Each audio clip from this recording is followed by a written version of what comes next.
अस्सलाम वालेकुम, welcome back my channel Indian taste with Yasmin और मैं हूँ आलिया यास्मीन।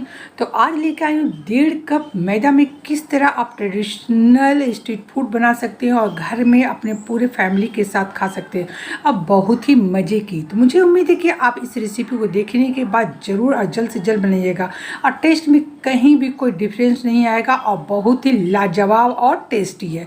तो चलिए इस रेसिपी को कैसे बनाएं आज आपके साथ हम शेयर करते हैं। इस रेसिपी के साथ खाई जाने वाली चटनी आज हम आपको बताने जा रहे हैं। तो इसके लिए यहाँ पे मैंने 2 टमाटर लिया, आप चाहें तो 3 या 4 ले लेंगे अपनी क्वांटिटी के हिसाब से।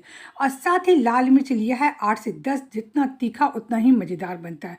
तो दोनों को एक जगह डाल दीजिए, 1 कप पानी डाल देते हैं और इसे बॉयल करने के लिए चढ़ा देते हैं जब तक मेरा टमाटर और मिर्ची अच्छे से सॉफ्ट ना हो जाए और अच्छे से गल ना जाए, तब तक इसे हमें पकाना है। तो इसे पका लेते हैं और अब देखिए उतार लिया है, अभी ठंडा हो चुका है। तो चलिए इसके सारे स्किन निकाल लेते हैं और जार में डाल के एक अच्छा सा पेस्ट बना लेते हैं। अगर थोड़ा सा क्रंची रहे तो कोई बात नहीं, या खाने में टेस्टी और मज़ेदार लगता है। तो यहाँ पर देखिए मेरा पेस्ट बन के तैयार हो गया आपसे बात करते हुए। और चलिए अब इसे हम पकाते हैं। तो इसे पकाने के लिए एक बर्तन को चढ़ा देते हैं चूल्हे पर और फ्राई पैन, और उसमें हम डाल देंगे 1 टेबल स्पून जैसा ऑयल और साथ ही इसके अंदर डालेंगे 1 टेबल स्पून जैसा हम गार्लिक डालेंगे और हाफ टेबल स्पून जैसा इसके अंदर हम जिंजर डालेंगे।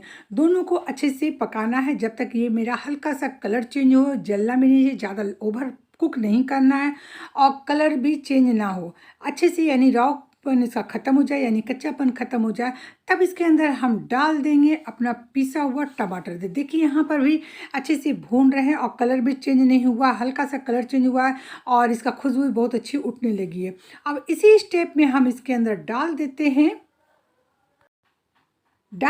Soya sauce. यहाँ पर सोया सॉस घर के खाने वाले चम्मच से 1 टीस्पून जैसा डाल दिया है। आप चाहे तो थोड़ा क्वांटिटी कम रखिए क्योंकि इसे ज़्यादा डालने से कलर थोड़ा सा चेंज हो जाता है।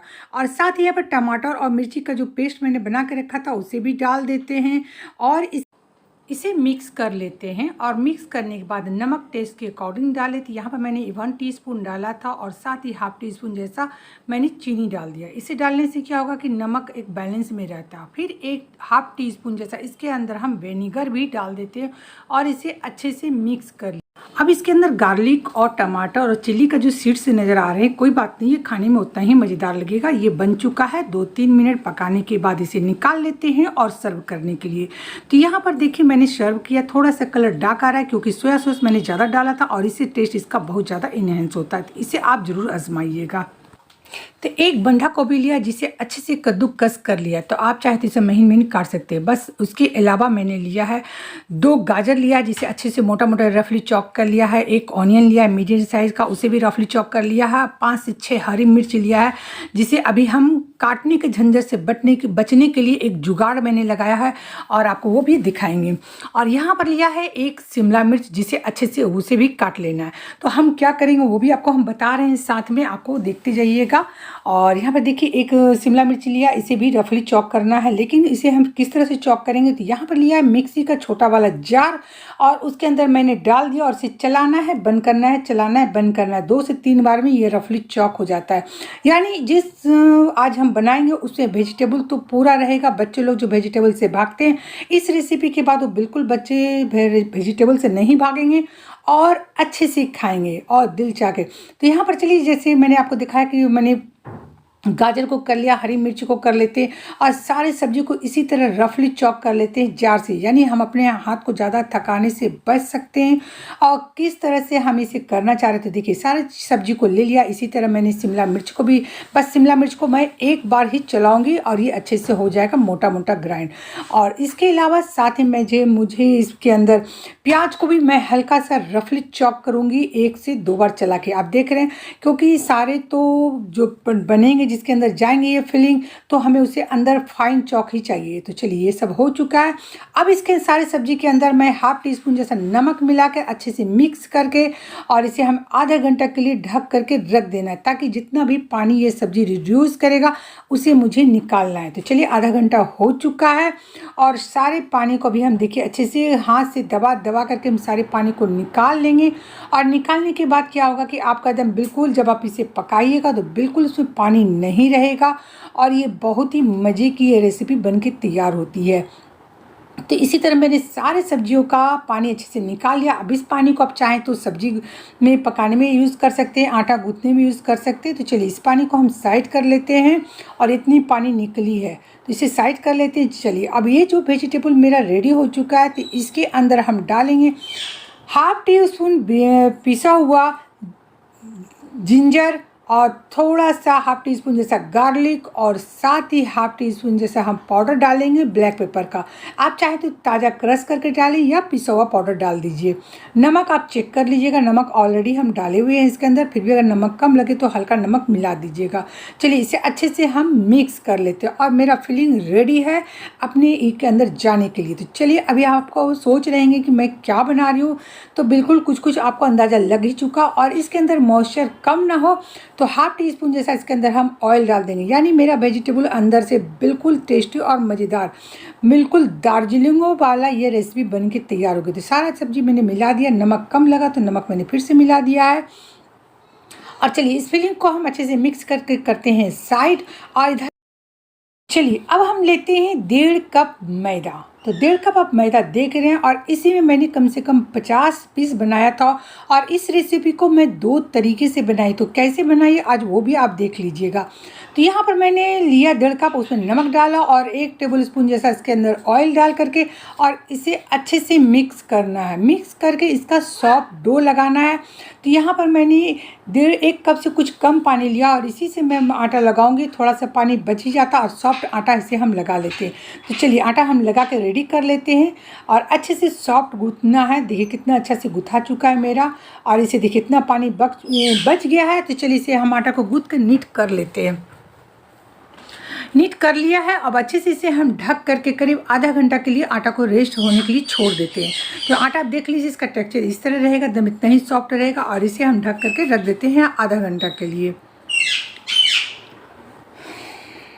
तो आधा घंटा मेरा हो चुका है। तो चलिए इसे निकालते हैं और इसका हम छोटी छोटी लोइयाँ, यानी जैसे कंचा होते हैं ना, कंचा के हिसाब का छोटे छोटे लोई बनाएंगे। तो चलिए एक बार नीट करने के बाद इसे हम एक लंबा सा रोल बनाएंगे और कंचा जैसा छोटा छोटा रोल बना लेते हैं। तो इसी तरह का आप देख रहे हैं कि इतनी बड़ा साइज का आपको कंचा का जैसा बनाना है एक एक लोई। और आप चाहे तो एक बार में गोल करिए, चाहे काट के रख लिया और फिर गोल करके आप इसे बनाना है। तो यहाँ पर देखिए इस तरह लंबा करके भी आप बना सकते हैं। तो देखिए मैंने लंबा कर लिया, लंबा करके भी इसी तरह में एक साइज का सारे कंची के जैसा हम लोई काट लेते हैं और उसके बाद हम इसे अच्छे से ढक करके हम रखेंगे। और इतना आटा में मेरा 50 पीस बन के रेडी हुआ है। तो आप देख ही रहे हैं।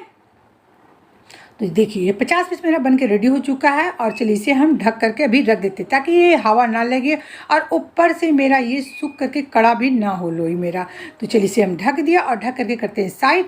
और अब एक एक पीस लेना है और थोड़ा सा डस्ट लगा के इसे अच्छे से पतली पतली बेल लेना है। अब दूसरे साइड मैंने डेगची में पानी रख दिया है ताकि मेरा स्टीमर तैयार हो। अगर आपके पास स्टीमर नहीं है तो आप इस तरह से डेगची का इस्तेमाल कर सकते हैं। और घर में ये सब्जी धोने वाली जाली तो रहती है, तो इस जाली का भी इस्तेमाल कर लेंगे। और इसके अंदर हमने थोड़ा सा ऊपर से हमने ग्रीसिंग कर दिया, यानी ऑयल लगा दिया है। और देखिए अच्छे से ऑयल लगा के मैंने इसे साइड कर लिया और उधर पानी को बॉयल होने देते हैं। तो चलिए अब लोई को मैंने डस्ट कर लेते हैं और डस्ट करके पतली पतली हम बेल लेते हैं। तो यहाँ पर देखिए मैं पतली पतली अच्छे से बेल रही हूँ। कोशिश कीजिएगा किनारे से ज़्यादा पतला हो, बीच में हल्का मोटा रहे तो ज़्यादा अच्छा था। इससे क्या होता है कि फिलिंग आपका सही भर आता है और आपका मोमोज सही बन के तैयार होते हैं। तो मैंने इसी तरह देखिए कितना पतला बेल लिया। थोड़ा सा मोटा लगे तो फिर से दोबारा मैं अच्छे से बेल लेती हूँ इसको। और बेल के इसी तरह मैं 5 से 6 बेल के रेडी करती हूँ और इसके अंदर अब हम फिलिंग भरेंगे। तो फिलिंग देखिए अच्छे से मेरा बेला चुका है और अब हम ले लेते हैं इसको। तो यहाँ पर देखिए मैंने एक एक पूड़ी इस तरह से पतली पतली बेल के तैयार कर लिया और इसी तरह 5 से 6 पूड़ी बना लिया और हाथ में उठाना है अच्छे से। और इसके अंदर 1 से 1.5 टेबल स्पून जैसा हम फिलिंग भरेंगे। तो यहाँ पर अच्छी खासी सब्जियाँ हो जाती है। जो बच्चे सब्जियाँ से भागते हैं वो इसके साथ खा लेते हैं। तो यहाँ पर प्लेट पर एक दूसरे के पर प्लेट बैठाते रहना जाना है। जिस तरह मैं बना रही हूँ जस्ट इसी तरह आप बनाइएगा और प्लेट पर बैठाते जाना है और घुमाते जाना है। तो आपका ये पोटली बन के तैयार हो जाएगा मोमोज़ का। आप मोमोज़ को जितना भी चाहें, जिस डिज़ाइन में चाहें उस तरह का शेप डाल सकते हैं। तो यहाँ पर देखिए मैंने एक पोटली इस तरह बना करके ऊपर से बंद कर दिया। तो चलिए दोबारा अब एक और पोटली आपको हम बना के दिखाते हैं। कि मोमोज़ की पोटली आप किस तरह से बना सकते हैं। आम फिलिंग जैसे आप आलू के पराठा बनाते हैं, जिस तरह से फिलिंग भरते हैं, बस उसी तरह भरना है, उसी तरह से फिलिंग करना है। यहाँ पे देखिए प्लेट पर प्लेट बैठा करके और इसे राउंड से घुमा दिया तो एक डिजाइन ये और बन के तैयार हो गया। यानी आप अच्छे से डिजाइन बना के बच्चों को आकर्षित करके आप उसी सब्जियों से भरा हुआ मोमोज़ खिला सकते हैं। बिल्कुल आप सही समझ रहे हैं कि मैंने यहाँ पर मोमोज़ की रेसिपी बना रही हूँ और बहुत ही टेस्टी, बहुत ही मज़े की बनी थी ये रेसिपी। और ये रेसिपी जब मैं बना रही थी ना तो मेरे घर का आज डिनर भी यही था। तो चलिए एक डिजाइन और बनाया। इसी तरह एक तरफ प्लेट बाहर डाला हो और एक तरफ से डाल के सटा दिया और इस तरह से आपका समोसा के जैसा बन के तैयार हो गया। तो चलिए ये भी बन गया। इसी तरह हम एक दो पीस और आपको बता देते हैं, आप ध्यान से देखिएगा।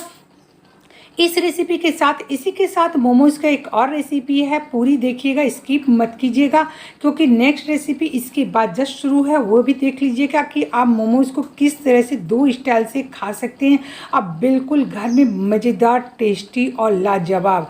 तो ये रेसिपी जितना देखने में आपको लग रहा है हल्का, उतना ही खाने में मज़ेदार भी है और बनाना भी बहुत ही आसान है।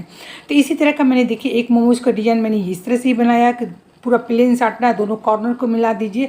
तो आप इसी तरह बहुत सारा बना कर तैयार कर लीजिए। मेरा बन के तैयार हो गया। स्टीमर भी मेरा पानी गर्म हो चुका है। तो चलिए अब हम इसे एक जिस जाली में थोड़ा सा ऑयल लगा करके और सारा मोमोज उसमें रख करके उसके ऊपर रख करके और ढक्कन हम लगा देते हैं और अच्छे से 10-15 मिनट के लिए स्टीम होने देते हैं। और जब स्टीम हो जाएगा तो फिर निकालते हैं इसे। मोमोज बना है तो अभी हम मोमोज बना लेते हैं और इन लोग को देते हैं खाना, यानी डिनर। आज का रात का डिनर मोमोज है। और देखिए मेरा हो चुका है। तो चलिए आपको हम देते हैं इसे सर्व करने के लिए। तो यहाँ पर देखिए रेडी हो चुका है। तो चलिए इसे निकालते हैं, सर्व करते हैं। तो यहाँ पर मोमोज़ मेरा रेडी हो चुका है। तो यहाँ पर मैंने जो सॉस बनाई थी टमाटर और चिल्ली का एकदम तीखी चटनी के साथ मोमोज़ खाने में बहुत मज़ेदार था और बन के वाकई में बहुत मज़ेदार हुई थी। तो आपको ये देख रहे हैं कि अगर पसंद आए तो एक लाइक कीजिएगा और अभी तक मेरे चैनल को सब्सक्राइब नहीं किया तो सब्सक्राइब कर लीजिए। तो चलिए एक मोमोज़ आपको हम तोड़ के भी दिखा रहे हैं। देखिए इसकी फीलिंग कितना अच्छा से अंदर का वेजिटेबल है, बिल्कुल टेस्टी, मज़ेदार और हेल्थी भी। यानी बच्चों को आप सब्जी भी खिला सकते हैं और स्ट्रीट फूड के तरह के नाम पर ये सारा चीज़ खिला सकते हैं। पसंद आए तो एक लाइक कीजिएगा और साथ ही आप आगे भी देख लीजिए कि मोमोज़ के लिए यहाँ पर एक कढ़ाई चढ़ाया, तेल गरम किया और वो जो मोमोज़ बना के रखा था उसी को मैं फ्राई कर देती। यानी एक रेसिपी के साथ आप दो रेसिपी का मज़ा ले सकते हैं और 4 से 5 मिनट तक उलट पुलट कर अच्छे से फ्राई कर लीजिए। क्रिस्पी, लाजवाब, मज़ेदार ये आपका फ्राई मोमोज़ तैयार हो जाएगा। यानी एक रेसिपी में दो रेसिपी का मजा आप किस तरह ले सकते हैं। तो यहाँ पर ऑलरेडी मेरा बन के रेडी हो चुका है। तो आप देखिए मोमोज किस तरह से एकदम क्रिस्पी है, आप इसका आवाज़ सुन सकते हैं। एकदम क्रिस्पी मोमो बना और ये देखिए अंदर का फीलिंग बिल्कुल भाप उठते हुए एकदम गरम गरम मोमोज तैयार है, रेडी है। आप इस रेसिपी को जरूर आजमाइएगा। अगर आपको मेरी रेसिपी पसंद आए तो एक लाइक कीजिएगा और अभी तक चैनल को सब्सक्राइब नहीं किया तो मेरे चैनल को सब्सक्राइब कर दीजिए। और अगर पसंद आए तो आप डिसलाइक भी कर सकते हैं और अपनी राय मेरे कमेंट्स बॉक्स में ज़रूर दें। तो चलिए इस रेसिपी को आप आजमाइए, बनाइए और अपनी राय मेरे कमेंट्स बॉक्स में ज़रूर दीजिए। तो फिर नेक्स्ट रेसिपी के साथ मिलते हैं। अल्लाह।